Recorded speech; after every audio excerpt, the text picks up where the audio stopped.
Lots of news happening in WWE. Someone takes a step back, someone takes a step forward. We got that, and we are celebrating. But what are we going to celebrate? Whoa, hold your horses. We're not going to do it just yet. This is just another effing podcast.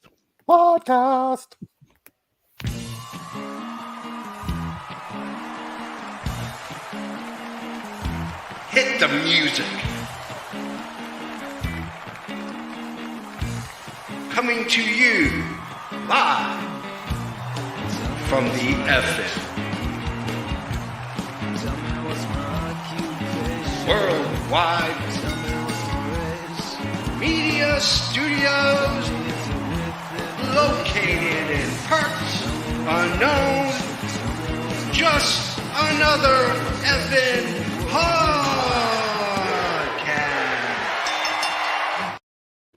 Good morning, good afternoon, and if I don't see you till later, by golly, good evening. This is just another effing podcast. We are going to talk about nothing until nothing's enough. And I would just like to thank everyone for watching on this beautiful Father's Day.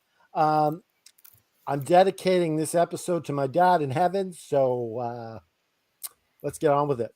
Yeah, there he is right there. There is Mr. Harder himself, Canada Dry's dad. And so, yeah, definitely, we want to make sure that we got a lot to celebrate today. Yes. Happy Father's Day. Happy Father's Day to my father. Happy Father's Day to Trey J. Styles. Happy Father's Day to everybody who's a father, who stepped in to be a father, mothers who are acting as fathers.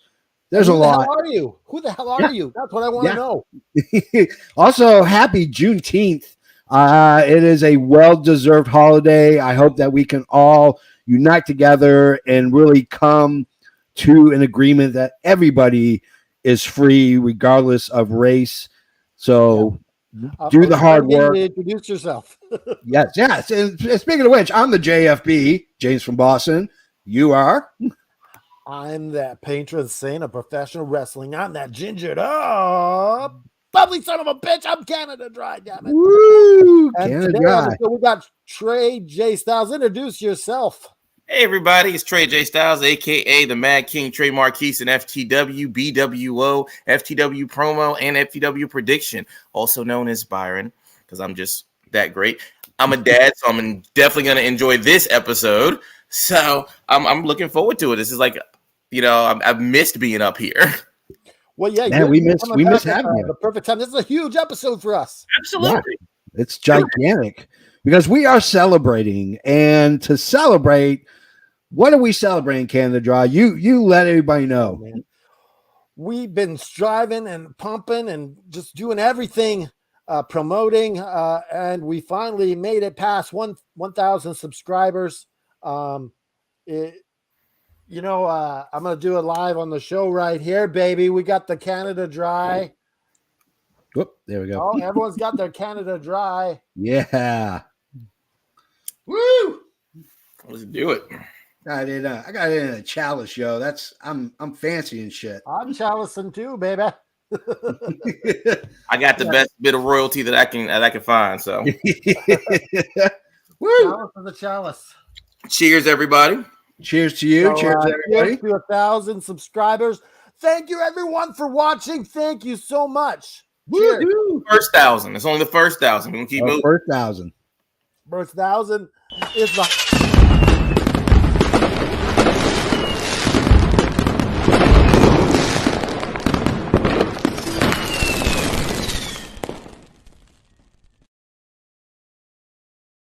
$1,000 subscribers. And it's really funny because we've had some people that reached out and did a promos for us. Two friends of the show. I want to knock them out real quick. One of them is, of course, we'll let them introduce themselves. Here's our first one. Yo, what's up, All Effing Wrestling Podcast? This is the Looks That Kill, the one and only Brian Idol, NWA superstar. And I just want to wish you guys congratulations on your 1,000 followers. It's a big deal. You guys are doing it. I'll catch up with you guys soon. We'll do a podcast, huh? Remember, looks kill, so do I. That is, of course, Brian Idol. He's an NWA's Mercurio model. Thank you, Always Brian. a friend of the show. And then, of course, we got the biggest friend of our show. Hi, FN Wrestling Podcast. This is Natalia Markova, the Crush and the NWA Superstar. I wanted to say congratulations on 1,000 subscribers on your channel. I think that's so amazing. You guys killing it. I appreciate your support always. It's so awesome to have you guys. That means a lot to me. Say hi to all of your subscribers, and I'm wishing you nothing but the best. That is friend of the show, Natalia Markova. Ladies and gentlemen, 1,000. I love Caleb. He's so funny.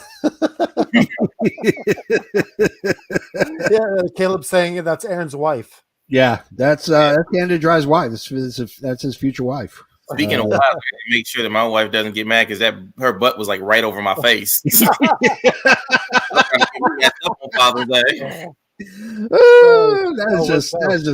That's just good old fashioned. That's just some good old fashioned product placement right there. There you go. All right, so we are going to go ahead and we got a lot to cover. So let's get to, of course, the news. Oof. From the four corners of the globe to your backyard. This is FNN, FN News Network, starring Canada Drive and the JFB. Oh, good morning. Oh, Good let's have morning. a drink of this coffee today. Woo, it's a little hot. Oh, A little I hot, a don't know little how we bitter. made it better from last week, but the coffee is from heaven itself. Jeff, be over to you. Okay, well, we're gonna do live weather and traffic from Kenny, of course, in the Kenny copter. Then Trey J Styles is gonna do sports. He's gonna talk about the 2-0 Avalanche up 2-0 against the back-to-back Stanley Cup champions. But first, we're gonna talk about the news of the week. All right, guys. So really quickly on news of the week. Obviously, there's been a bombshell that was dropped in the laps of wrestling fans all over America, all over the world. But I'm going to get into some smaller stuff really quickly. Raj on Twitter has supposedly reported that Sasha Banks is in fact released from the WWE. Now, nothing has come official from the WWE, but Raj is very, very rarely ever wrong. Thank you, Chase. We appreciate it. Apparently she had her lawyers involved to get her release. So this will be interesting. WWE was at a crossroad for their backup for SummerSlam, because apparently it was going to be WrestleMania. It was going to be Randy Orton at SummerSlam, and of course Orton is going to be out for the rest of the year. So apparently the new backup is, of course, another part-timer, ladies and gentlemen. Brock Lesnar made an appearance at SmackDown, and Thunder Rosa accused of sandbagging. Now, she has come out and has tried to smooth that out a little bit, but she was accused by a fan on Twitter of sandbagging, and then several AEW female wrestlers liked his tweet, which kind of indicates that they're pretty much behind it as well. So the update Yeah. on that one is that Thunder Rosa and Marina Shafir posted a picture, kind of like admitting that people have faults and we screw up, and they seem to have made up. Yes. Yeah. It looks like it's water under the bridge. So let's get to the first really big news. And of course, that is Jeff Hardy. He was arrested again for a DUI and reckless driving, and driving with us with a suspended license.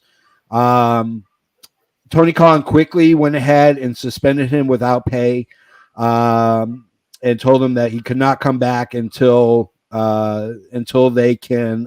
gets treatment. This is not the first time that Jeff Hardy's been in trouble. I mean, he's got a very elongated history with drugs and alcohol. So I'm going to keep it to you guys and kick it to you guys over. What is this the tipping point for Jeff Hardy? Go ahead, Trey J.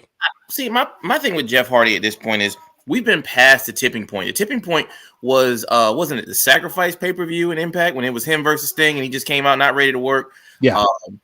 There was the match with him and Undertaker where Undertaker was like just really wanted to wash his hands of him completely. Yeah. The fact that WWE kind of made light of it for storyline purposes doesn't really hold a lot of, to me, it doesn't hold a lot of water. People saying, oh, that's going to cause Jeff to relapse. It's like, no, Jeff could have not agreed to those things. It's like when it comes to situations like that, if it would have ever came out that Jeff was coerced into that, it would have been worse for the company. So they wouldn't have risked that. Yeah. But like you said, even if you look at the arrest report, it's like Jeff Hardy's third offense of driving under the influence. Yeah. It's like, what do you do at that point? Jeff has a family. That's not enough to keep him from drinking. And granted, he wrestles a very difficult style, a very painful style. I can only imagine like how many days he is just like walk to the back, waved his hands to the fans, and then basically just collapse when he gets back. At this point, Jeff needs more than rehab. He actually needs a handler. He needs somebody like the way DDP did with Jake the Snake. I remember some of you guys remember the resurrection of Jake the Snake. Yeah. He needs somebody to like be there almost like at a halfway house with him. I think that's if he could get someone like DDP to, maybe he needs the accountability grid. Maybe that's the answer. And hopefully DDP will reach out to him. Yeah, I mean, I think he's at a tipping point. I think his last shot at redemption was at the Impact taping when he fought Sting at the pay-per-view. It's a sickness. I mean, I have several people in my life who have to deal with drugs and alcohol, and at some point you have to say enough is enough, and you have to make the decision to stop. It's not going to be the law. It's not going to be you have to make that conscious decision. Well, props to Tony Khan for the way he handled it, because you just don't fire the guy, because that could spiral him even worse. So suspending him without pay until he gets the help, and then he's welcome back. To providing sobriety, right? So, I think it's the proper way to do it. Yeah, and I think honestly that DDP would be probably the best solution. So let's get to our next bit. Oh, what a week in the WWE it has been. So here's the deal. You've read the rumors and you've read the story. The Wall Street Journal wrote a story about Vince McMahon paying a female $3 million and a NDA so she couldn't disclose what that fund was for. Now, it supposedly came out of his pocket and not the company. However, here's where you get into the trouble. This woman that he was having an affair with was a paralegal. She was making $100,000. After the affair started, she got a raise to over $200,000. Then it started coming out of the woodwork that she's not the first one, and that there's several females who have left the company and signed NDAs. Also, he was passing her like a toy to Johnny Laurinaitis. Yeah, and Johnny Laurinaitis, Johnny Ace was involved. He is, of course, head of talent. So Kevin Dunn is now being investigated by the SEC. He sold about $1 million worth of stock in WWE stock weeks before the story broke. And so now they're looking at him for insider trading. This isn't the end. So, of course, with the public backlash, the board is doing their own internal investigation. I would imagine most likely what happened was the board approached Vince and said, listen, you need to step back until the investigation is done. And from there, we'll make our decision and we'll go forward from there. So now Stephanie stepping back because of the investigation. Yes. Mm-hmm. And now she is stepping forward. Yeah. Uh, So you got to Stephanie- wonder, Vince McMahon's appearance on SmackDown, was that sound piped in? Because it seemed like everyone was kind of sitting on their hands and only a few people. Yeah, I try to reach out to some people that I know that I knew were going to it, and I didn't hear back from them, so I couldn't really whether it was piped in or not. But Stephanie McMahon is now the interim CEO and chairwoman of the board of WWE. You know, it's a huge mess, and of course, the internet wrestling community as a whole are like, oh, this is a great way to get rid of Vince, and oh no, the company is going to go all this shit, and this is going to affect all the other companies. And listen, let's slow down. I have a wife that's in the business world. I own my own business. You know, she deals with SEC compliance and all this other stuff. I reached out to her for a comment. She said, hey, why are you bothering me with this crap? We'll talk later.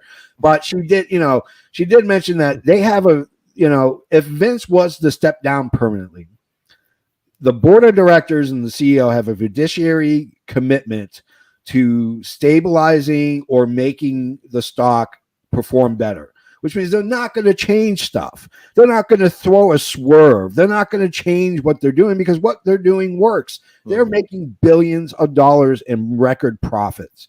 So whether it's Nick Khan, McMahon, she is just a figurehead. yeah, She's not like there to make changes. She's there to stabilize the brand. She's just there as a stopper. well, here's the thing. Vince McMahon is still in charge of creative. He's not stepped down from that. Johnny Ace is still technically the head of talent.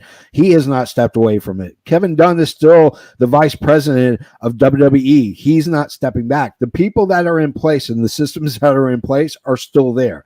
If for some reason all three of those guys get canned, they have systems in place so that the company would perform the way it should. Would it benefit the product, Liam? I don't think it's going to benefit it at all. I think what's going to happen is they're going to do business as usual. I don't think it's going to change.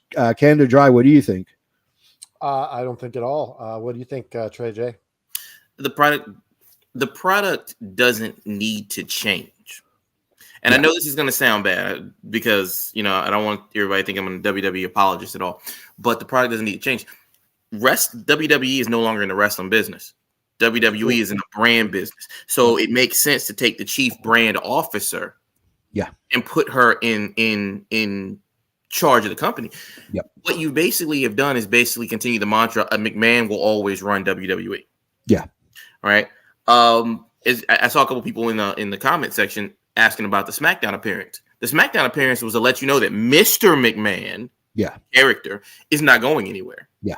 Mr. McMahon was never going to address that because Vince McMahon, and we got to make sure we're putting together this kind of duality here. Yeah. Vince McMahon may be under scrutiny. Mr. McMahon, no, still in charge of creative. And he made sure that we knew he was in charge of creative because his first act of business is to make Brock versus Roman for the 105th time. Yeah, exactly.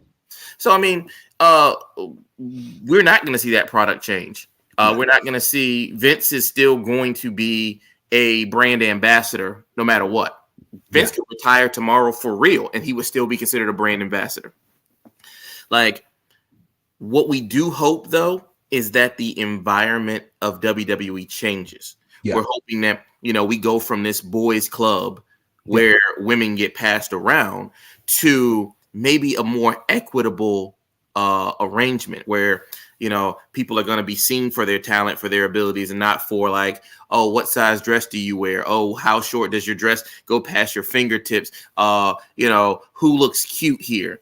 Because we know that, and WWE is not unique in this, we know that CEOs throughout history, especially when you look at those baby boomer, greatest generation folks.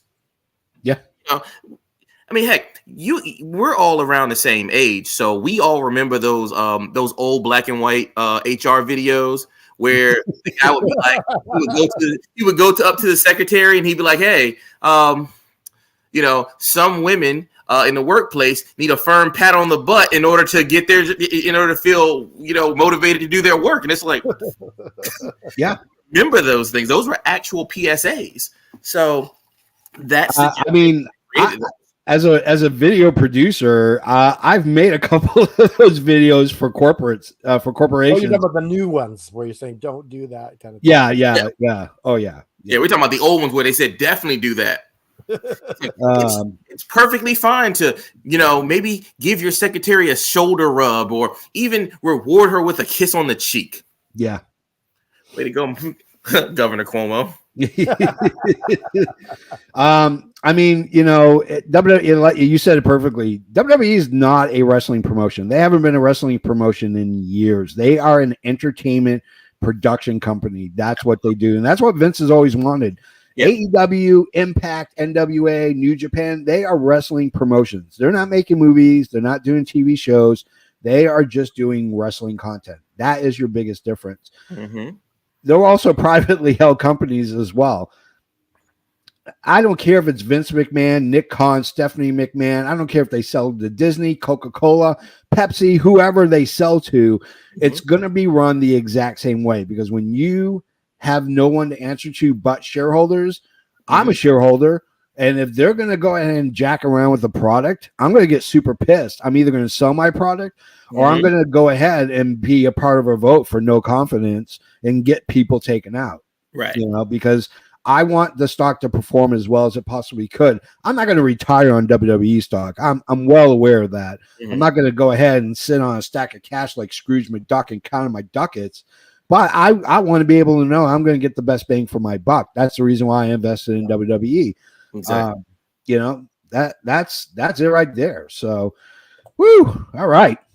Well, we got through the news. Holy shit, that is a lot of crap to go through. But it was a huge week. Ages ago, we were talking about MJF and his promo, and everything's just washed. So much going on. Yeah, and now we're going to go to, of course, our favorite part of the show. Joke of the week, and our joke of the week is Brianna. So here is joke of the week.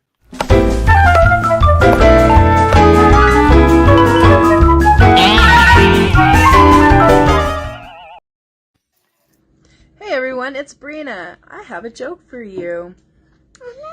Did you hear about the pro wrestler that came up with the method to remove hemorrhoids by hammering them out? No. Did you know what he called it? No. The pile driver. No.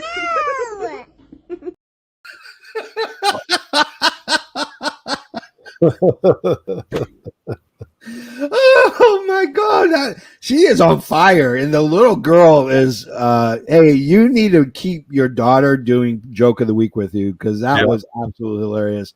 I don't have that kind of attention span from anybody in my household for doing a joke of the week. So joke of the week brought to you by Stanley Spadowski's Playhouse. You can catch it every Monday through Friday at 3 p.m. on UHF. Stanley Spadowski's Playhouse, where you can play the game. Find the marble in the oatmeal. Stanley Spadowski's Playhouse. Woo! All right. I love our sponsors, man. We have some really good sponsors. But let's get into, of course, our main event. Gentlemen,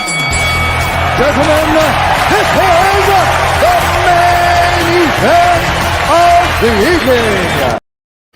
Woo! All right. So main event, this week we wanted to do something really cool. And we came up with about 30 of these, but we wanted to come up with what we felt were the most defining moments in wrestling history. My God, you got like a 1 liter of. I'm the 2 liter. I'm hopped up on the Canada Dry, baby. Good Lord, man, you're gonna celebration day, so I'm gonna keep going hard. Your poor kidneys. I'm sipping mine. I only got like the 20 ounce. I only got the 20 ounce. So we decided to do the top 10 defining moments. It was actually not that easy coming up with this, because there is a lot of moments that define wrestling, but we combined them. There's a lot that have been combined. So let's get to really quickly our number 10. George Wagner took pro wrestling out of the carny traditions and small venues and beginning selling out arenas. Inspired by Lord Lansdowne and a fan that proclaimed him to be gorgeous, he created a gimmick that transcended the sport and created technically your first superstar during a time post-World War II where wrestling was on the downturn. He dyed his curly hair blonde. He would spray the ring with perfume and acted extremely feminine, which pissed off a usually masculine crowd. He made crowds come in droves to see him. Wrestling's first over heel with this. They wanted to see him get his comeuppance. Without Gorgeous George, we don't get wrestlers like Ric Flair, Adrian Adonis, or even Dalton Castle. Let's talk about the big first superstar of pro wrestling. Let's talk about Gorgeous George, gentlemen. Canada Dry. So I just watched Gorgeous George a little while ago on Tubi TV. They got the best of Gorgeous George on there. So if you ever get a chance to watch it, it's easy, it's free. Tubi TV. They got George.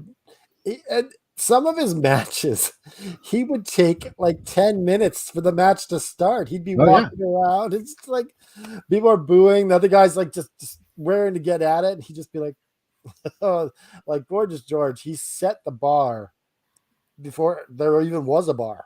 Yeah, absolutely. Trey J, what do you think, brother? Well, okay, so I don't want to show my age too much on this one, but I remember hearing about Gorgeous George before, he was like the more flamboyant character, because he is really the original reinvention also. Like in the same way he's the first superstar, he was the first reinvention. He didn't start wrestling as Gorgeous George. Yeah.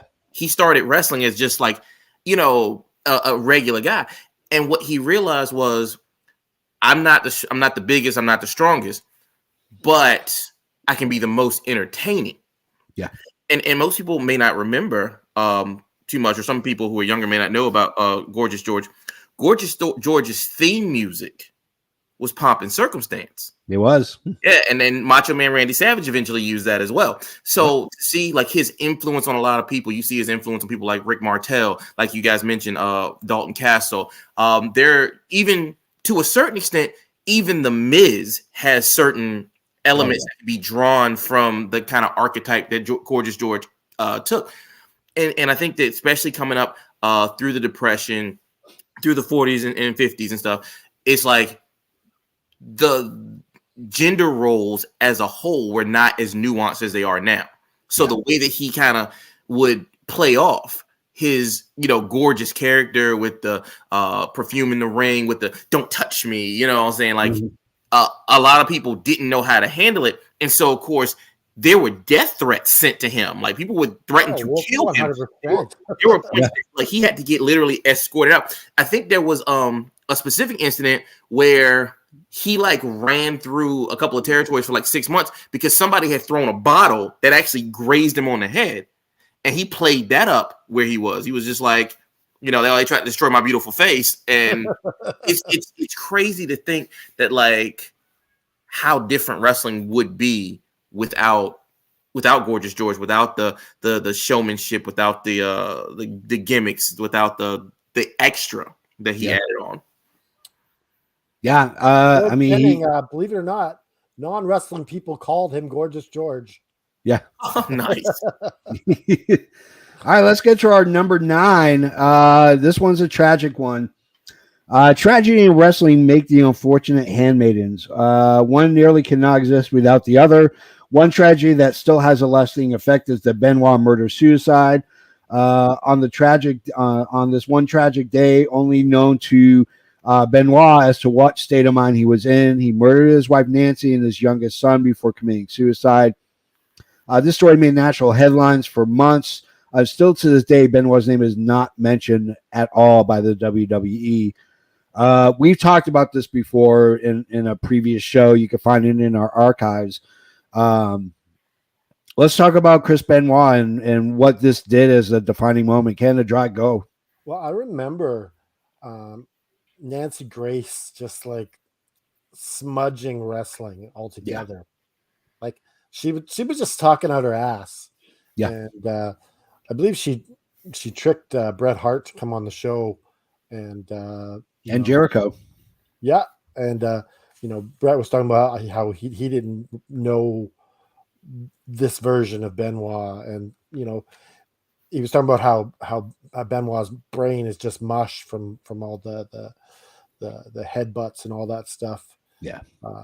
But yeah, it almost ended pro wrestling. It was definitely a dark day in professional wrestling. Absolutely. Trey J, what do you think about the Benoit murder suicide? Well, I'm not gonna lie. I was one of the people that delved into the conspiracy theories behind the Benoit murder suicide. You know how like the Kevin Sullivan, like Taskmaster, devilish creature, Kevin Sullivan having been Nancy's first husband or previous husband and everything. So I delved into the conspiracy theories really hard on that. I was like, oh my gosh, like this guy's been murdered and set up. And so that's always been a tough thing. But the Benoit murder suicide was like, a lot of people don't, that was 2007. So that really wasn't that long ago. Yeah. But a lot of wrestlers died that year. Sherry Martel died that year. Bam Bam Bigelow died that year. Crush, I think, died that year. I think we lost Mike Awesome and Moolah that year. And it really kind of goes into a lot of folks. Do you guys remember Mark Merrow, Johnny B. Bad? If you remember, he was doing a lot of the talk show circuits during that time. He was doing a lot of CNNs and talking about the brain damage and the different things and so on and so forth. So there was a lot that came out of this. It was a lot of the a lot of times we look at the steroid trial and how they began to do kind of the independent testing then. Well, this was more of like, okay, now not only are we testing, but now we're kind of adding some consequences. No, we can't allow you to do this. Now we got to make sure we're checking these concussion protocols. We got to make sure that we're, taking away some of these things. I mean, granted, Vince had banned the pile driver for years before, but I mean, you look at guys who, and a lot of people don't know this, but guys who had taken a lot of pile drivers during their careers weren't getting tryouts after the Benoit situation. Guys who had taken a lot of blows to the head or a lot of the unprotected chair shots, all of a sudden that was a mark against you now, because it was like, look, we can't, we can't take this chance of something like this happening again, because you're right. It almost did destroy wrestling. Yeah. I mean, like you said, when you have a branding company that is branded on, this is wholesome family entertainment, and one of your people does this, it is, near impossible for the situation to really right itself. You can't right the ship after that. Yeah. And I think what's really stark about it too is most of your major promotions don't do headshots anymore with chairs. WWE, Impact, Ring of Honor. You have your off brands like GCW and CZW and a lot of your extreme ones that still do it. Mm-hmm. But for the mainstream promotions, they don't do chair shots anymore. Except AEW. Except, and the reason why is because of this, because now we're learning about brain damage and, massive concussions, and, we're learning all this stuff really on the fly more than anything else. So. Well, AEW does them very rarely. Like they did the Cody one. I think they did another chair shot somewhere. I don't know. Yeah. They don't do them every day. It's a rare thing. Yeah. Right. So let's go to our number 8. Of course, again, it is another tragic. Whoop. He'll be back. He always comes back. There we go. Oh, no, wait. Yeah, number 8 was right. I'm sorry. So Vince buys the territories in WCW. When Vince eventually bought out WWF from Vince Sr., his one and only focus was to create a pro wrestling promotion that could be national and eventually worldwide. He ignored regional territory lines and started touring outside of the Northeast, going south, west, mid-Atlantic, and soon pro wrestling became synonymous with the WWF/WWE. The territories, which were horribly mismanaged and run into the ground trying to compete with Vince's juggernaut, eventually sold their territories to Vince. Then Ted Turner decided to challenge Vince by purchasing Jim Crockett Promotions and calling it WCW. He went national, but once again, too much debt and not enough assets led to Turner selling to Time Warner. And Time Warner, not interested in being in the wrestling business, sold the property to Vince. for under $3 million. Let's talk about Vince McMahon and that magical black credit card I'm sure he's got, where he can just swipe it at the checkout counter and say, "I'm buying Smoky Mountain Wrestling." Damn it! Let's talk about him really quick. Wow. Can I start on this one? Yeah, go ahead. Go for it, Trey. Go ahead. Thank you. All right. So one of the big things about Vince buying everything was that there was this unwritten rule about, you don't poach another territory. You can share, you can exchange. You don't go in there and try to push people out of business. That was like the unwritten rule. The problem with unwritten rules, though, is that as long as they're unwritten, it's basically a handshake agreement. Vince is like, look, I'm trying to be bigger than this. My dad had all these handshake agreements. You guys had handshake agreements with my dad. My dad's no longer here. And now I want to make something bigger. And when you think about the fact that, like, by doing that, he had control over wrestling for about as long as there have been WrestleManias. Yeah. And what are we on? WrestleMania 38 now? Yep. And so for almost for basically for 5 decades, he's been wrestling. And so when people think about wrestling, it's like, oh, you talking about like Olympic wrestling or WWF or WWE or whatever. Like you said, he became synonymous with wrestling. And what that has actually done is that when you have these upstart productions like Impact, AEW, GCW, CCW, MLW, et cetera, these people who watch them are like, well, that's not WWE. Well, that guy's not from WWE. Like kids, I have kids. My kids are 10 and under, and my kids are like, when they see AEW, is that WWE? Like, it's like, what do you? It's that level of market dominance that has really shifted the tone. So if Vince says, I want wrestling to be this, everybody has to adapt. The Carters, you guys remember the Carters from Impact, right? Oh, yeah. I'm going to throw this random plug in because apparently Dixie's going to be there at Slammiversary tonight. But Carters wanted to be WWE light. They were like, hey, Vince has been successful with this. Why don't we try to do his way? When Jeff Jarrett, I think you guys probably saw the Broken Skull sessions, Jeff said, no, I wanted to be the alternative. It's like, the Carters were like, what's the point of being the alternative? Vince's model works. And so people followed that. And a lot of promotions, a lot of the local promotions have tried to be Vince light because that's what has worked. Yeah. So.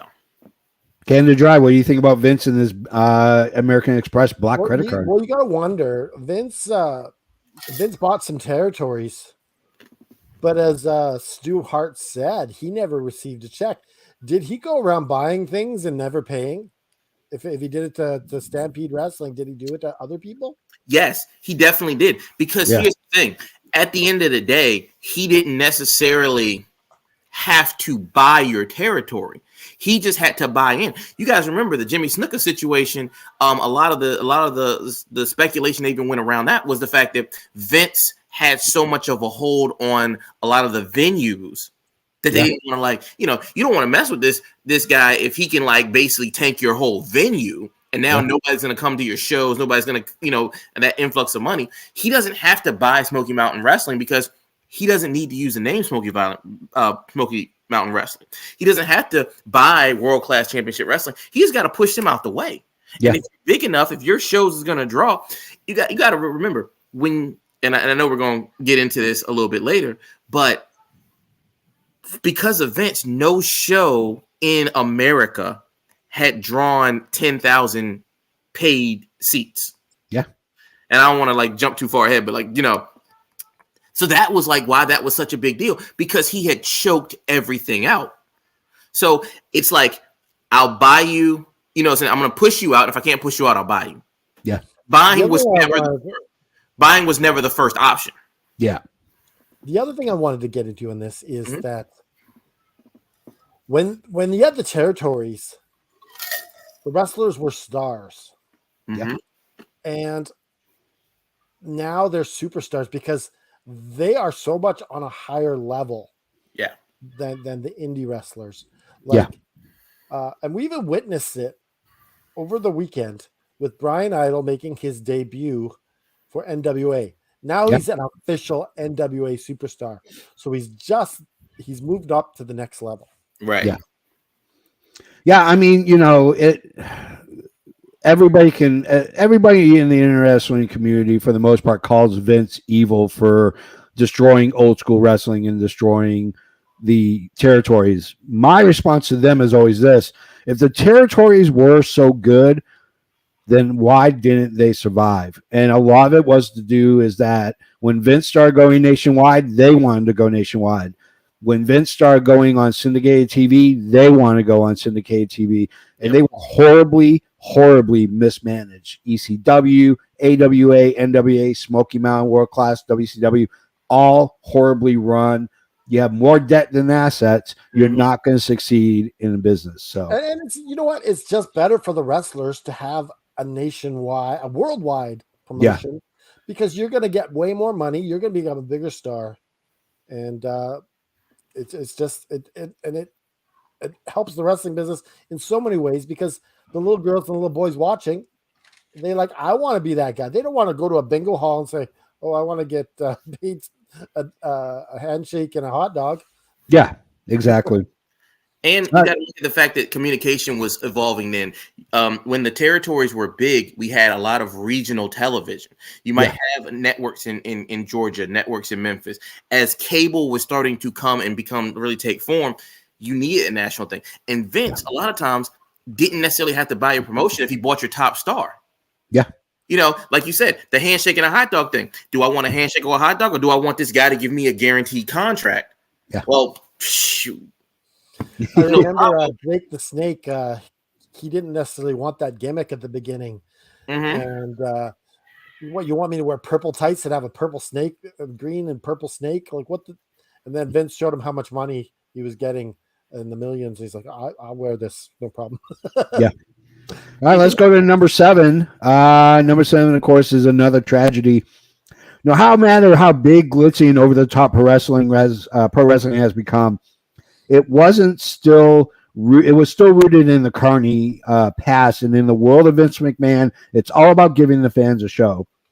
On May 23rd, 1999, at the pay-per-view Over the Edge, Owen was scheduled to face the Godfather for the Intercontinental title as the Blue Blazer. He was supposed to come down from the rafters. The original plan was to hover over the ring and fall on his face for comedic effect with a quick release harness. There was a defect in the harness, and Owen fell 78 feet onto the top rope, chest first, and flew into the ring. He passed away at a local hospital. This shined a light on the lack of safety in professional wrestling and whether Vince should have stopped the pay-per-view instead of finishing it. Let's talk about it. Trey J, what do you think about Owen Hart's death? First of all, it's a huge tragedy. I think that just recently seeing the Owen Hart tournament in AEW really does show that there's a lot of life left in this. The fact that, they basically started off a whole season of Dark Side of the Ring off the Owen Hart tragedy. Yeah.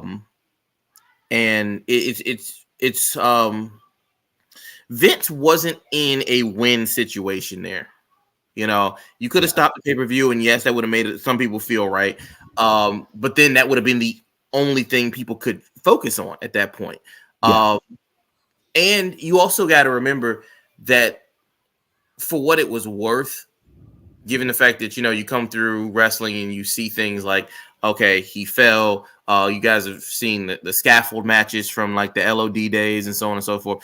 Yep. There were people who were still this ain't real. This was, oh my God, what a stunt. They just really, and Vince is kind of what do we do? Because I'm not really 100% sure how pay-per-view markets worked back then. Yeah. And there was a contracted whole situation where he was stuck. Yeah. That pay-per-view would have been running dead air. Yeah. For the next 4 hours, 6 hours? Yeah. About 4 hours. Yeah. So you don't really there's no right answer to it. Granted, the safety precautions ahead of time, you never cheap out on those. Yeah, never. But I want to counter your thing there, because the marketing of still running the pay-per-view, I'm saying that cost them more money than the actual running the pay-per-view, because the look that it gave WWF after that was so shitty. that it cost them millions of dollars. Right. So But I if don't they think had just that was played in the dead air, aftermath, though. That sorry, was the aftermath of that too. Yeah. yeah, you had to make a judgment call. Does the show go on, or do we say fuck it and make the right call and make what would you do at a workplace if someone died? Would you make everyone go back to their machines or whatever at a factory, or would you say, okay, we're not doing this, okay, go home? We're shutting down. Well, most of the time, you would shut everything down. And what they should have done too is it was a crime scene. I mean, it was a crime scene that should have been, the police didn't get into the arena until hours after the event ended. So we're talking 8 to 10 hours after Owen died that they finally got in. They should have treated it as a crime scene. They should have shut the pay-per-view down. Vince should have just eaten the money, and just said, hey, we're going to go ahead and do the pay-per-view in a couple weeks and move stuff around. That would have made a lot you more giving sense. fans their money back and say voucher, whatever. But if you're gonna call it a crime scene, and this is, I'm gonna be the bad guy here, and I know how bad it is. So y'all gotta forgive me. I know you guys is gonna be my last episode of coming on the podcast after this. Damn it. But if it's a crime scene, then Vince definitely wanted to run the rest of the pay-per-view. Yeah. Then if it's gonna be a crime, because you're never gonna you don't give somebody a fresh crime scene if you can handle it. Because if like you guys said, and I do agree with you on this, if it was a crime scene, Vince or somebody, not saying it's like Alec Baldwin's situation, right? You guys remember not too long ago with the gun thing? Somebody went to jail. People went to jail over this. Yeah. Somebody would have gone to jail over that harness situation, whether it was the guys up top or somebody else. And then WWE would have faced more than just Martha. Yeah. In that situation. So not saying that it was the right thing to do at all, because it definitely wasn't. But if you are worried about prosecution, you want that crime scene as contaminated as possible by the time anybody of some authority can get there. Yeah. All right, so let's go to our number 6. Trust me, it's going to pick up a little bit. I promise. I know we're getting you in all the feels, but nothing. Screw jobs are nothing new to pro wrestling. They've happened before. They'll happen again. The Montreal screw job stands out because everyone has their take on how, if it was a shoot or work or well-conceived work. With Brett getting ready to go WCW, his final match was at Survivor Series against his biggest rival. Yeah, Summer Series. Against Survivor Series against his biggest rival, Shawn Michaels. According to Brett, he would retain in his home country of Canada and then drop the belt that Monday. However, Vince was worried of seeing the belt on WCW and told Hebner to fast call a submission on the sharpshooter on Brett. What ensued was Brett trashing the commentary booth, spitting on Vince, and writing in the air WCW. What happened is the beginning essentially is really the beginning of the Vince McMahon character, and Brett having a horrible and an eventual screw job in WCW. Canada Dry, wax poetic about the screw job. We talked about the screw job. Okay, so I'm going to call bullshit on Vince McMahon right here. Vince, you knew Brett wouldn't show up in WCW with that belt. You knew that he wouldn't do that. So that's just a big lie. You knew Brett was a man of his word and would never do that. Yeah. You knew that. So, I don't know why that's even a part of the thing, because Brett was all about being a man of integrity, and that's what he wanted from Vince as well. And the WCW botched this so bad. We talked about it on the show before. You bring in Anvil, you bring in Bulldog. Maybe you bring in Jericho and you reform the Hart Foundation in WCW. Maybe you call it something else, but you call it the Hart Family. But if you do that, you have all the heat that they had in WWF, and they come in, and Brett's first job is to referee Hulk Hogan. Was it Bischoff and I don't remember who else it was, but it was. I think it was, if I'm not mistaken. Referee, yeah. Jeez. What are your thoughts, Trey J? So I think that with when you're a person like Vince, who has honestly proven more times than anything to be an extremely paranoid individual, Yes. you start thinking about, like, in situations that are famous. You look at Medusa, who in your mind you paid to get her out of debt. Yeah. She owed you, and then 2 years later she's in WCW throwing your title away. Granted, it wasn't her choice, but how much money do you think Bischoff would have offered Brett to throw that title on, to throw the WWE Championship? And if you're Vince and you say, hey, I know some things I would do for money. I think we talked about that a little bit in the opening, the news section. You start thinking everything has a price. And I think when you look at Ted DiBiase's character, to a certain extent, Ted DiBiase's character was Vince. Yeah. So if you're a liar, then you automatically assume other people will lie. If you're a cheat, you assume other people will cheat. If you're a thief, you assume other people are going to steal. Vince, not being a man of integrity, assumes that Brett's going to screw him. Yeah. So he's like, I'm going to get you first, because once again, greatest generation, baby boomers, that's their mantra. I'm going to get you before you get me. If you're worried about there not being enough slices of pizza, some people take one, some people like Vince are going to take three, because they're, same motivation. Yep. The same situation. The biggest thing for the Montreal screw job too was Vince was Brett breaking his hand. No, Brett broke his hand, which delayed and changed every plan that they had for him. Yeah. DX got this huge rub. The McMahon storyline got this huge rub. Brett ends up being the major victim, I think, in all of this, not just for the screw job, because it's a title match. A lot of people go out on their back. No big deal. You got screwed in a clean win. So be it. But breaking his hand and losing that time in WCW and kind of coming out, as you guys said, to that special referee or special. He wasn't even. He broke his hand punching Vince. Is that what he broke his hand punching Vince. Yeah, and that's what delayed his WCW debut. So he comes in and he's not even the ref of that match. He's the enforcer. He's like the special enforcer outside of the ring, and he jumps in because it wasn't Bischoff versus Flair. It was Bischoff versus Sabisco. Yeah, that's it. Yeah. Makes it so much worse, because it's just like you got two guys who didn't have any business being in the ring at all. Yeah. Yep. Yeah. The Hall puts the thing in Bischoff's shoe. It flies out before the kick lands. It's kind of like, all right, everything here is this botch and nothing, and then what? Eventually, Brett was Hogan and Sting in the main event as well. Yeah, you're right. Yeah. And I think Brett came out at one point. Yeah. Mm-hmm. Yep. You could have had him the ref in that. It would have been a little bit better. Would have made more sense. But the big thing was that you were supposed to build Brett versus Hogan. Yeah. And that was the match that WCW could have given. That they teased it. But and it just, the best we got was Brett and Macho. Yep. Which is pretty bad. Let's get to our number 5.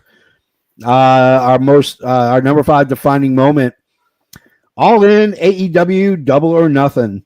While WWE was the king of the hill, dominating the wrestling landscape, other smaller promotions and mid-majors were trying to get a piece of the pie.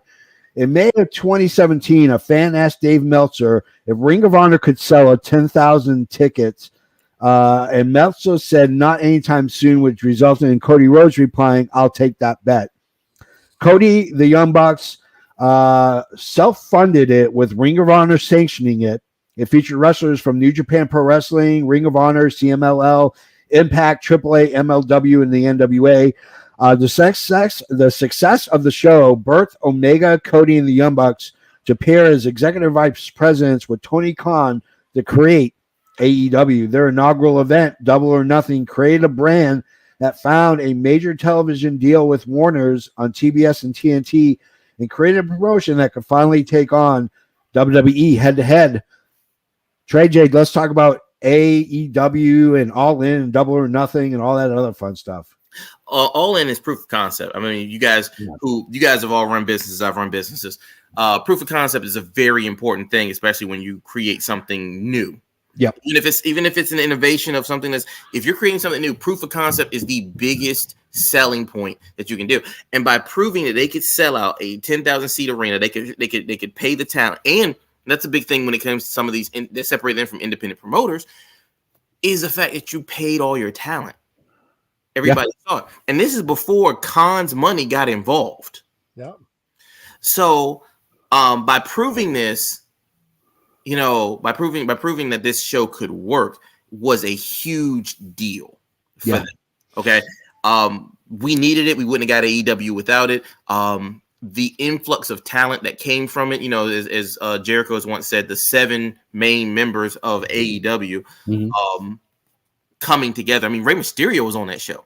Yeah. Like, a lot of people forget that. Like, Rey Mysterio was on that show. And that show got short. That match actually got shortened for time. So it really showed you how, granted, it was wish fulfillment for Cody because he got to hold the NWA belt for I think 16 days from Aldis. A lot of what they were able to do kind of put WWE on its heels because it was just like, not only is the wrestling world betting against it, but the odds are in their favor that this is not going to work.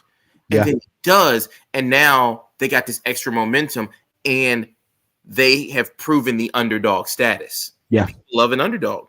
And people followed AEW from that point on. And then all of a sudden it was the alternative. So absolutely. Canada Dry, your thoughts on All In, AEW, or Double or Nothing? In it All In. I watched it later after AEW started.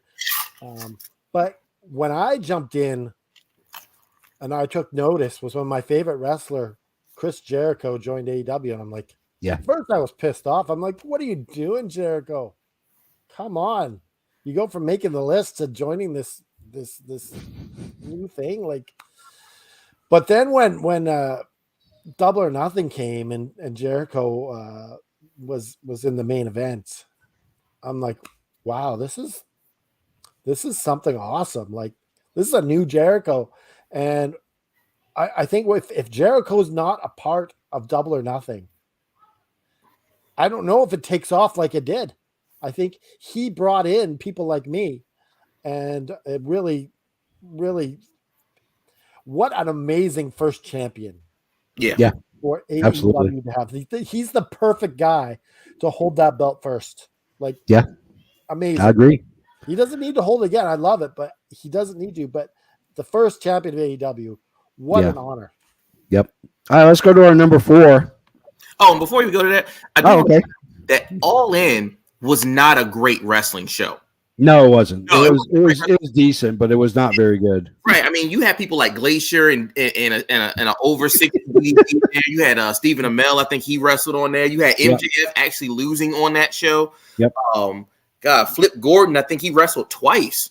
You did under a mask once, without, and you could definitely tell he was winded in a whole second match. Yeah. But that's a whole thing for. Yep. But yeah. All right, let's go to our number 4, Stone Cold DX Heart Foundation, the beginning of the Attitude Era. There could be several times and several points where one could point to say that this is when WWF morphed from the Golden Era to the Attitude Era. The series of events had to have a spark, and that was when Vince McMahon hired Vince Russo.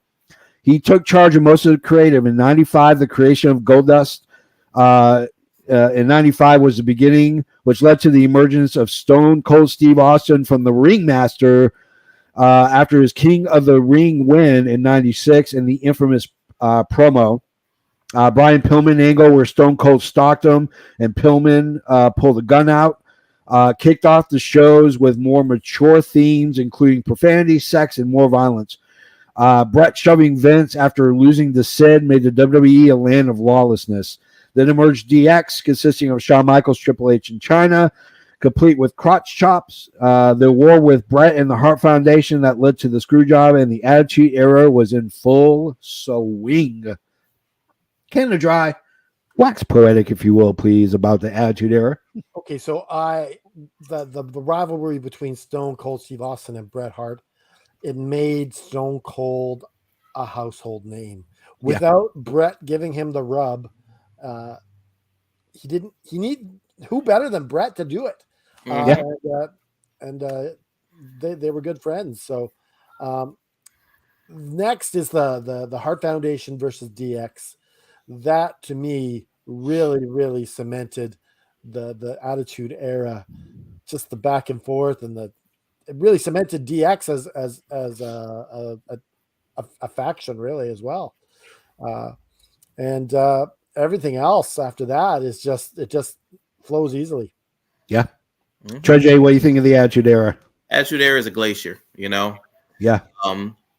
It's so easy to remember the peak, the part that we remember the most, the highs of the highs. The Yeah. Attitude Era had a bunch of bullshit, though. Yeah, it did. The hand. Yeah, there was the Hand, there was the Godwins, there was like, the Headbangers, all these teams that like, what was it? The Supreme Fighting Machine, Kama Mustafa. Yep. A lot of Cleaver. God, wasn't the Repo Man a part of the Attitude Era for a while? He was. Yes, he was. It's like Vince tried to marry Stephanie at some point during there. Yeah. It was like all of everything that we remember from the Attitude Era Only the good are the highlights. The Attitude Era is like when you have, it's like remembering that relationship that that when you broke up, when you try to remember it 3 or 4 years later, you've made peace with all the bad stuff. Yeah. But like, so you remember the good times, and then you're like, oh, I remember that. I can reminisce to that. I can go back to that. And then you start delving into it. It's like, wait, I don't remember that part. Yep. Like, comment on you. did the cat really just take off her whole top for no reason? Yep. After winning the women's title, did they really change Molly Holly into being? No, not Molly Holly. Right to Censor. Remember that? It was Ivory. Ivory. Yeah. They changed Ivory from being this bright, bubbly personality to being like the worst librarian ever, like Gestapo librarian. And Right to Censor never won a match. That's true. So it was horrible. I want to comment on what Byron said there. There wasn't a lot of great wrestling in the Attitude Era. Definitely not. A lot of great personalities because it was like everybody having that freedom. You got to remember, the Attitude Era didn't come because of Stone Cold or DX or the Hart Foundation. It came because Vince was like, fuck it, we got to go down with this ship, so let's just do it. Let's just go whatever. Well, it's competing with WCW. Yeah. Because, you go from these caricatures of Rocky Maivia to The Rock. I mean, putting The Rock with the Nation was such a, bold move. I mean, to basically kick out who they kick out. They kicked Ahmed Johnson out to make room for Ahmed Johnson was god awful. Yeah. Oh, he was horrendous. He was terrible. Even the Pearl River Plunge was like, you got to be like, hey man, you got me on this, right? You're not gonna drop me on my head, right? But to give these folks the platform to just be creative, it really it scares me. Because a lot of people say, oh, WWE is so micromanaged. It's just like, yeah, but they kind of had to be. You had to earn that trust. Yeah, absolutely. And I think a lot of people stopped trying to earn it. And that's when we looked at Ruthless Aggression as being kind of this weird downturn, even though Ruthless Aggression was a much better wrestling era than the Attitude Era. Yeah. Well, especially because of WCW or the SmackDown matches that were going on. Yeah. The SmackDown when pure wrestling was going on again. Yeah. All right, let's go to our number 3. Of course, we're going to talk about WCW, the NWO in the 83 weeks. Back in 1988, on the tail end of the NWA, and specifically the Jim Crockett Promotions, Ted Turner bought them and to do 2 things: keep wrestling on TBS and to take on Vince McMahon.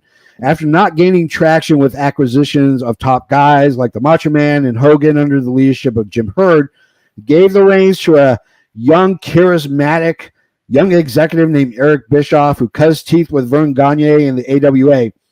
His ideas, including an ongoing arranging luchadors and introducing them to American TV sets, set them apart. Then came the watershed. Taking the idea from New Japan, Bischoff, along with the incoming Scott Hall from WWE, came up with an invasion angle. After Hall and Nash were on board, they turned Hogan heel as the initial 3rd member and resurrected Hogan's career and started a ratings war between WWE and WCW. For 83 straight weeks, WCW dominated WWE in the ratings from 95 until January 4th, 1999, when Bischoff told the announce team to spoil a pre-taped war and to tell the audience that Mick Foley had won the belt. Over 500,000 viewers switched to the WWE, and that never recovered. Who wants to go first? Ooh, let me get this one. JJ, go ahead. I'm going to hit the bathroom really quick. All right, go ahead. All right. So the first thing about NWO, the biggest misstep of the NWO was Eric Bischoff joining so early. When Eric Bischoff joined, the NWO had won, because it's not like we didn't have the internet in the same way that we did now. We didn't know.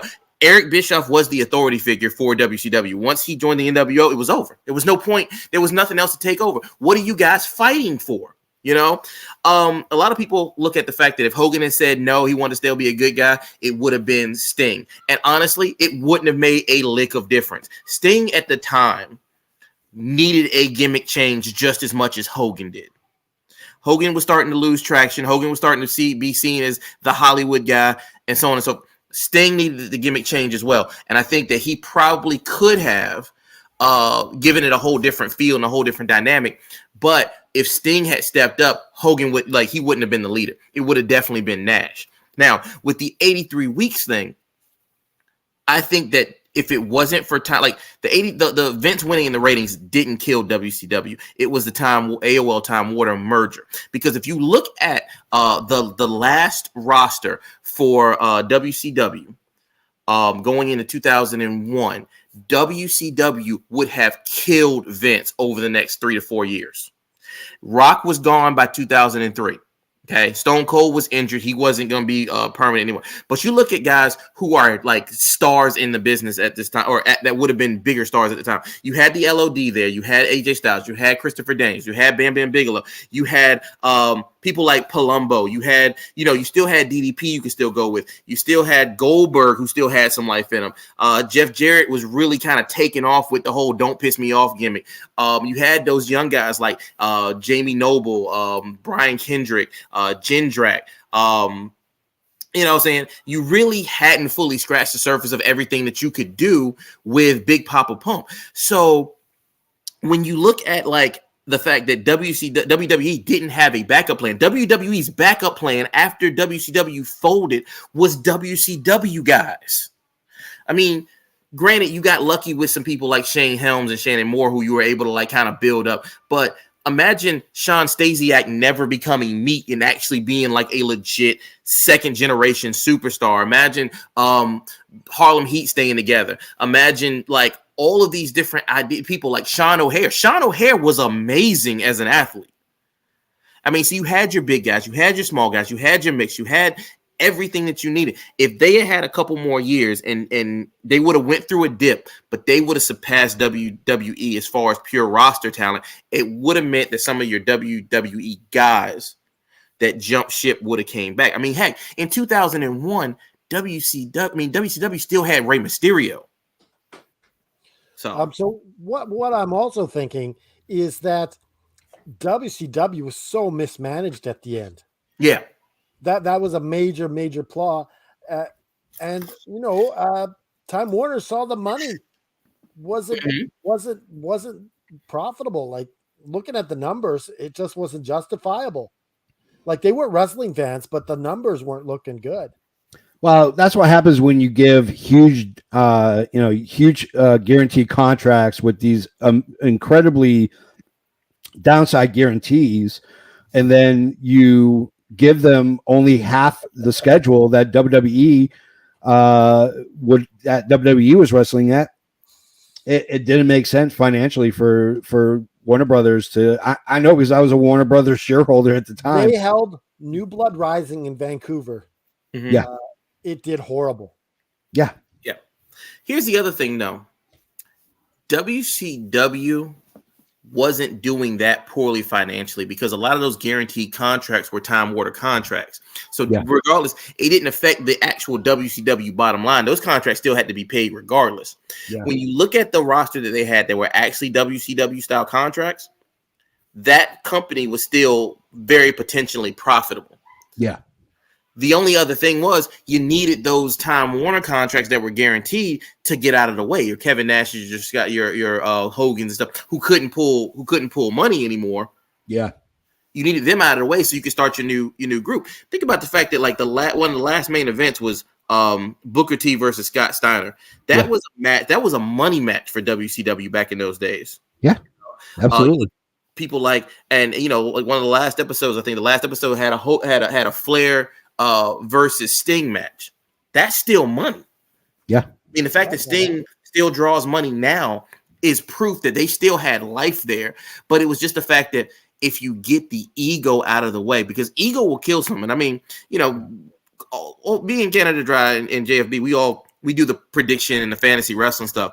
And the one thing that we've noticed over time is that the biggest killer of those kinds of leagues and the biggest killer of the fun that people have is ego. Once people's ego start getting in the way, all of a sudden, and that's no different from business. That's no different from wrestling. That's no different from sports.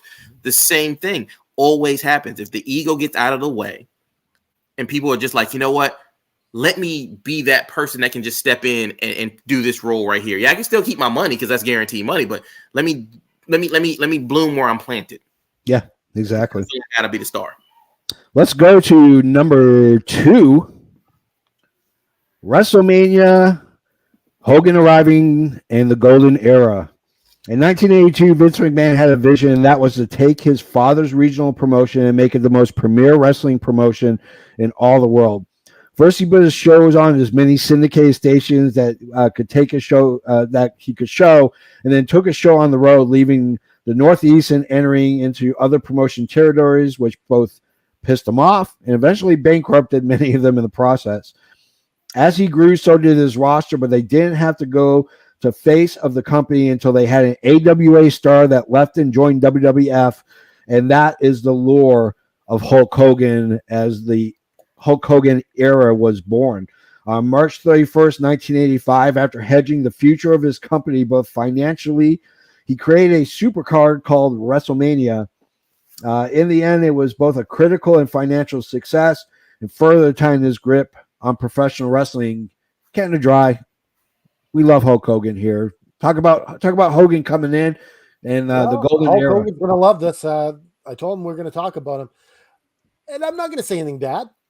Hulk Hogan was the right guy at the right time at the right place. Yep. And could have been someone else, but it wasn't. He just had the right look. And I think He-Man would, or I don't know who came first, He-Man or Hulk Hogan, but one of the two copied each other. It was just perfect. You have the WrestleMania with all like nothing like it had been done before. Yeah. The grandeur, like you think about the Carney wrestling that was before this indie shows, no one had filled up an arena like on that level. Well, actually, they had the open stadium with Andre the Giant. I forgot about that. Yeah, but yeah, it was big, and to keep it going, well, that was the Golden Era. It made us fans. Yeah. What do you think, Jay? Vince got lucky that Hogan had already shot Rocky. Yeah. Before he came in. A lot of people don't realize that like Hogan didn't, like Vince didn't get him Rocky, like AWA got him Rocky. Yeah.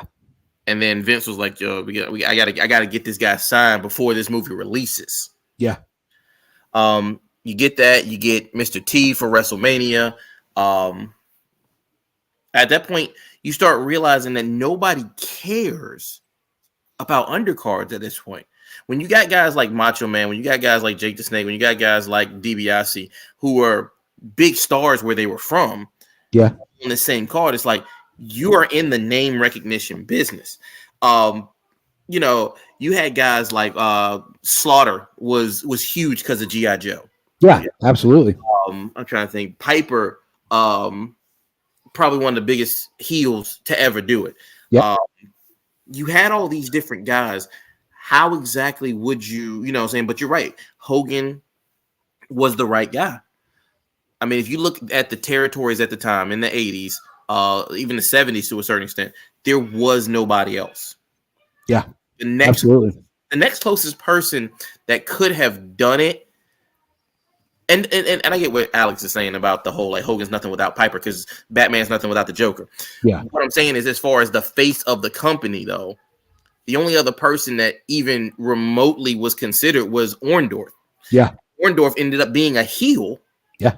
Which was a big change for him. And Orndorff even talked about how he was like, this is so strange. Like, you had Flair, who was so loyal to Crockett and the NWA. Yeah. I mean, remember, Flair was in Rocky as well. Yep. You know, for about a quick cup of coffee. Yeah. It's just WrestleMania became the phrase. It was like the branding. It was like one of the first real brands. When you start saying WrestleMania, yep, it's like, okay, that is the biggest show of all. Every company now is just like, this is, Slammiversary is tonight. What is it? Yeah. That impacts WrestleMania. I forget which one of them is AEW's WrestleMania. They don't have one yet. Yeah. I mean, think about AAA has Triple Mania. Yeah. Yep. So Mania's in the name. yeah. And so we can't pretend that Vince didn't prove his marketing genius. He went from closed circuit TV to basically inventing pay-per-view. Yeah, absolutely. And so those things definitely changed the revenue stream. Other promoters, he was thinking out of the box when everybody else was like, yo, I just want to keep what I have. Yeah. All right, let's get to our number one, the most defining moment in wrestling history. I think y'all are going to like this one. The internet. For better or for worse, the internet and the connectivity of social media has changed not only how wrestling is watched and consumed, but also more connected to the guys and girls who wrestle, and in some cases have had an impact on storytelling. Back in the day, you had the monthly magazines like Pro Wrestling Illustrated, which gave you all the rumors and kept kayfabe alive and well. Then you had the Dirt Sheets, were an underground movement that gave you the backstage gossip. And then along came AOL. And before you knew it, the whole world is at your fingertips. The times of reality and kayfabe disappeared, and it was never the same since. Soon you had fans establishing themselves with fan pages, podcasts, prediction, and fantasy leagues. You were able to connect personally with your favorite wrestler and know them as a regular person.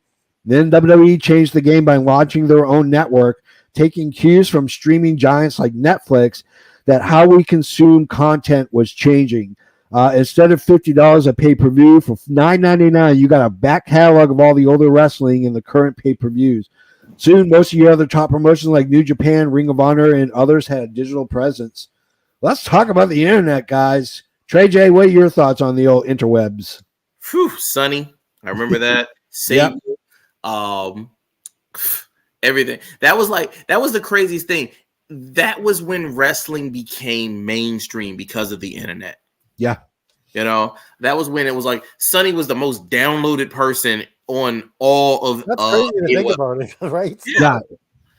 And we think about like you were listing all the dirt sheets in the magazine. You got to remember they used to have 1-800 numbers and 1-900 numbers that we would call, and I'll admit that I called a couple to be like, what's Sting having for breakfast? Like, getting Fruit Loops again. Like, I mean, you guys remember how easy it was to believe dumb shit, right? Yeah. Hogan in the Dungeon of Doom talking about there's no Hulkamaniacs here, or Sting taking the helicopter to Vader's like volcano like lair. Yep, I remember that. Like, it was so easy. It was so fun to be dumb. Yeah. But like the internet basically was like, okay, now we have people who can pretend to be smart simply because they have more time on the interwebs. Yep. The interwebs. I think whoever invented the internet so much because it gave us a show. Yeah. It gave us AFW. It gave us Effin' Wrestling. It gave us everything. Yep. We're use the word smart marks. We're smart marks. We're fans who have a podcast. Yeah. We're on the cusp of being part of the wrestling industry. Exactly. It's amazing. The fact that we had Natalia Markova and Brian Idol on here that I became friends with them over the internet. Yeah. It's absolutely amazing that this is where we are. We can, you see a lot of wrestlers. They don't know how to deal with it because someone says some shit and they're commenting. Don't comment, ignore them. Like they let it get to them. And the fact that it's crazy time. It's ego. It's ego is what it is. I mean, you're in the ego business, and so it's hard. But I mean, you're right. I mean, I've met some of my closest friends on the interwebs through professional wrestling, and so like I have friends who I've met through like group pages for film and television.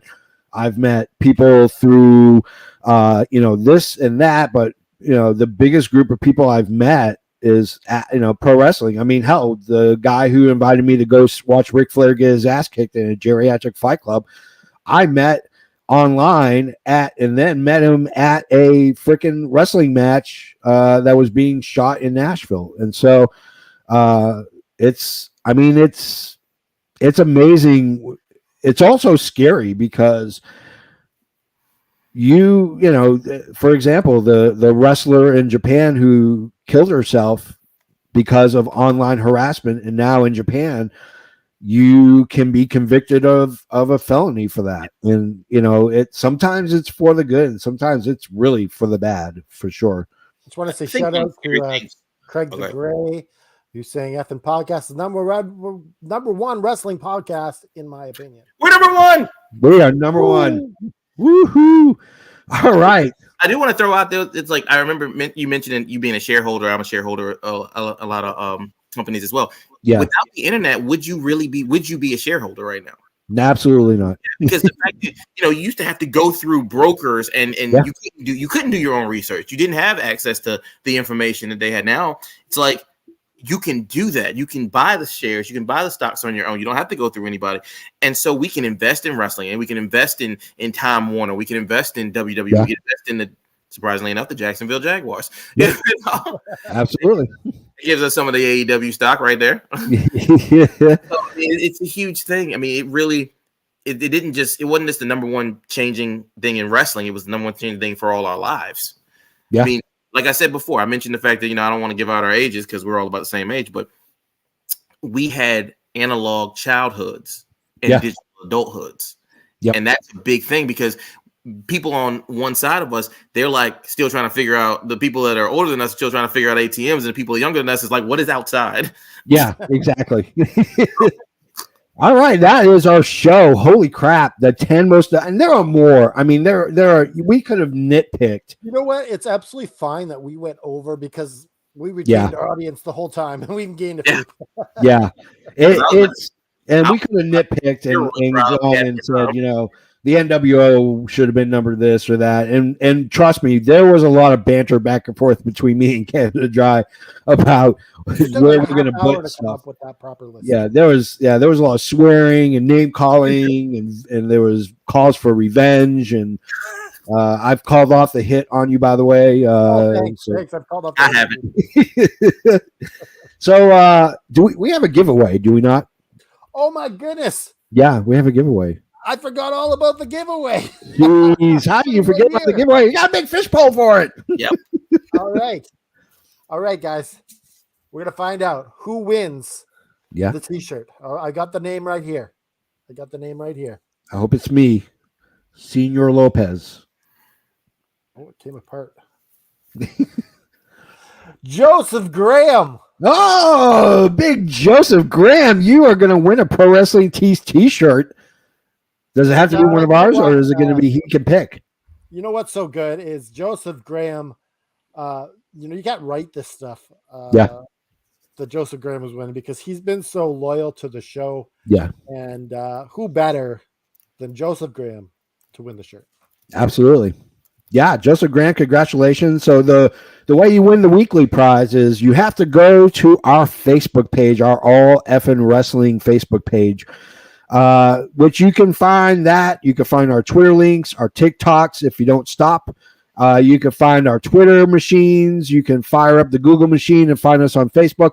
But you have to go to Effin' Wrestling with the internet. Blue Chew is for real, yo. I'm just letting you know. Blue Chew, that is the most, I think it's like the second most bought product on the internet. I think I read that We somewhere. invest in Blue Chew and see if we can, make some I've been trying to get them to be, because I mean, I try to convince them because I said my co-host's last name is harder. You can't get better than that. Don't be doxing me. I'm Canada Dry, damn it. So if you want to find all our social media content and our connections and get in on the t-shirt prize, all you need to do is go to fnwrestling.com. That's at fnwrestling.com. And then you can go and see all social media links on the very bottom. If you're a fan of t-shirts, and I know that me and the Canada Dry are huge fans of tees, we have our own pro wrestling tee store, guys. ProWrestlingTees.com/effing wrestling. And if you're a fan of old school wrestlers, especially if you're a fan of Adrian Adonis, we run that store too. ProWrestlingTees.com/Adrian Adonis. And you can click like and subscribe on our YouTube channel. If you do, you're going to be put into the monthly drawing. We are giving away a Bret Hart action figure from Ringside Collectibles. They are a huge source of just the coolest, the coolest action figures out there. As Sawyer would say, comment below to get my new merch. Yeah, I mean, comment below. We'll throw you in somewhere. We'll monkey it in. So it's interesting. We have an ongoing discussion with Hulk Hogan. We give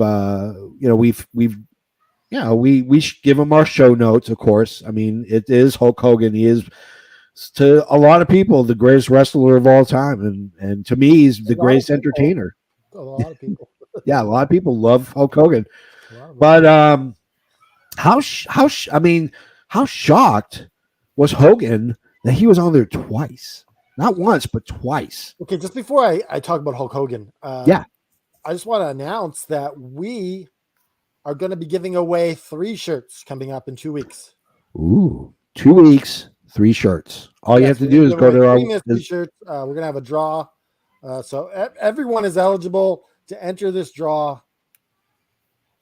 But getting into Hulk Hogan, he was once again, he was messaging me. He's really excited. He's like, yeah, man, thanks for putting me on the list and acknowledging my part in the history of wrestling. He's like, brother, we got to get on the show. And so that is Hulk Hogan 3, effing wrestling 377. Yeah. Canada Dry after an hour and a half. Canada Dry out.